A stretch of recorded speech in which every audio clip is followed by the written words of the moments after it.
बंसीधर नगर के हैं आमिर, बंसीधर नगर के बारे में क्या बोलना चाहेंगे? यहाँ के ग्राउंड के बारे में आप क्या बोलना चाहेंगे? बंसीधर नगर में कोई भी ग्राउंड नहीं है। कैसे यहाँ के बच्चे आखिर कैसे निकलेंगे, प्रतिभा कैसे निकलेगी बाहर? प्रतिभा निकलने का मुख्य यही है कि हमारे पास इंफ्रास्ट्रक्चर होना चाहिए, हमारे पास स्टेडियम्स होने चाहिए, हमारे पास एकेडमीज होनी चाहिए, हमारे पास वो कोच होने चाहिए जो उनको चला सके। लेकिन हमारे कोई भी जो भी इस चीज़ को करने वाले हैं, चाहे नगर पालिका के लोग हो, चाहे हमारे नगर पंचायत के लोग हो, चाहे हमारे जिला के जो भी अधिकारी हैं, उन्होंने कभी एक रुझान दिखाया ही नहीं स्पोर्ट्स को लेके कि हम स्पोर्ट्स में भी एक आइडियल सेट कर सकते हैं, एक अच्छा मुकाम हासिल कर सकते हैं। बच्चों को प्रेरणा ही नहीं मिल पा रही है कि हम कैसे करें इन चीज़ों को। झारखंड में मेडल बहुत कम आते हैं, झारखंड के जी स्टूडेंट्स, झारखंड के खिलाड़ी द्वारा। इसमें गढ़वा का भी योगदान है। गढ़वा कैसे योगदान अपना दे सकता है झारखंड को और भी ज़्यादा मेडल दिलाने में? गढ़वा योगदान दे सकता है कि अब हम ज़्यादा से ज़्यादा डे बोर्डिंग सेंटर्स, जैसे कुछ डे बोर्डिंग सेंटर चलते हैं गढ़वा में रेसलिंग के, और मुझे जहाँ तक पता है कि टेबल टेनिस के और वॉलीबॉल के, शायद मैंने सुन रखे हैं कि ऐसे डे बोर्डिंग सेंटर चलते हैं। तो वैसे और डे बोर्डिंग सेंटर होने चाहिए गढ़वा में। जैसे हम साई की मांग नहीं कर सकते, बड़े सेंटर की मांग नहीं कर सकते, लेकिन हम एक डे बोर्डिंग सेंटर की मांग कर सकते हैं जिसमें हर गेम के डे बोर्डिंग सेंटर होने चाहिए एक, जिससे कि क्या हो जाएगा, हमें स्टेट गवर्नमेंट की तरफ से हमें इक्विपमेंट्स मिलेंगे, हमें डाइटरी चीज़ मिलेंगी, हमें एक ग्राउंड मिलना चाहिए, हमें एक अच्छा कोच मिलना चाहिए। बस इतनी चीज़ें मिलेंगी, क्योंकि हमारा जो एरिया है वो एक आदिवासी एरिया टाइप है और एक ऐसा माउंटेन्स एरिया है, एक फॉरेस्ट एरिया है, जहाँ के बच्चे के जेनेटिक्स इतने अच्छे हैं कि अगर उनको एक गाइडेंस मिला जाए ना, तो इतना अच्छा पुश कर सकते हैं, इतनी अच्छी मेहनत कर सकते हैं कि वो काफ़ी आगे बढ़ सकते हैं। तो बस थोड़ा सा पहल करना है सरकार को, हमें एक आइडियोलॉजी देना है, हमें एक एम देना है, हमें एक गोल देना है बस। बाकी हम इतने मेहनती है, हमारे गांव के लड़के, हमारे शहर के लड़के, हमारे डिस्ट्रिक्ट के बच्चे इतने मेहनती है कि वो कुछ भी कर सकते हैं। देखिए, बड़ा दुख होता है जब एक नेशनल प्लेयर ही हम कहेंगे, नेशनल प्लेयर, भारत को रिप्रेजेंट करने वाले प्लेयर हमारे बंसीधर नगर के हैं और ये कह रहे हैं कि हमारे बंसीधर नगर में, हमारे गढ़वा जिला में एक बढ़िया सा ग्राउंड नहीं है। जो ये सेंटर्स की बात कर रहे हैं जहाँ पे अलग अलग स्पोर्ट्स खेले जाते हैं, वो सेंटर्स नहीं है। अगर ये सेंटर्स ही नहीं है, अगर ये ग्राउंड ही नहीं है, तो झारखंड सरकार भी हमें कैसे मदद करेगी?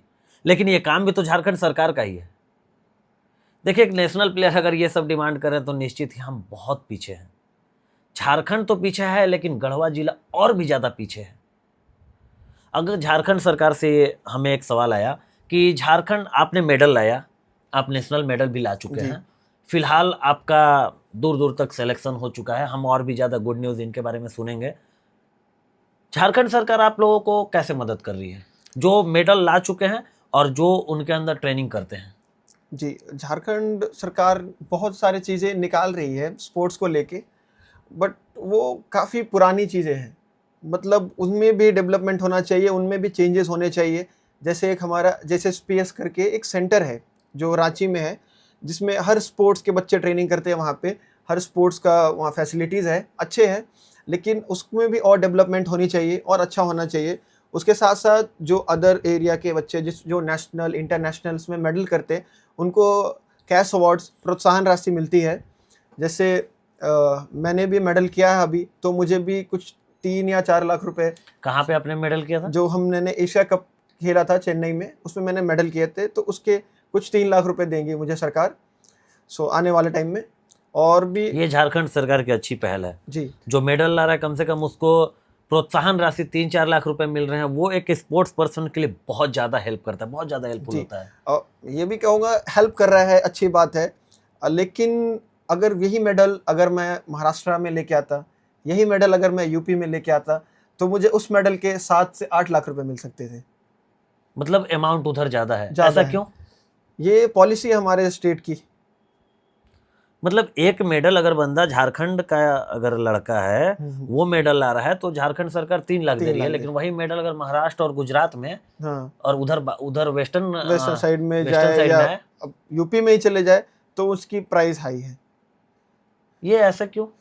ये हर स्टेट की अलग अलग पॉलिसी होती है, इस पे बहुत सारे विवाद है। हम तो अभी छोटे लेवल पे है, बड़े बड़े लेवल पे जिससे ओलंपिक्स मेडल करते हैं बच्चे, जो भी एथलीट्स है, तो उनको भी यही कंसर्न है कि एक स्टेट हमें 1 करोड़ रुपए दे रही, तो दूसरे स्टेट हमें 3 लाख रुपए दे रही, ऐसा क्यों? हमें ये हमें बराबरी होनी चाहिए। निश्चित ही झारखंड सरकार को इस पर भी विचार करना चाहिए, क्योंकि ये खिलाड़ी इतना जी जान लगा दिया, अपना पूरा एनर्जी, अपना पूरा जीवन इसमें लगा दे रहा है। और ऐसा नहीं है कि आमिर रियाज आज 22-24 साल के हैं तो ये आजीवन खेलते रहेंगे, नहीं, इनके पास ज़्यादा समय नहीं है, कम से कम 8-10 साल ही और है। लेकिन हमारे झारखंड सरकार को भी इस पर सोचना चाहिए कि कोई बंदा अगर मेडल लेके आ रहा है तो बाकी के स्टेट्स में ज़्यादा अमाउंट है, यहाँ इतना कम क्यों।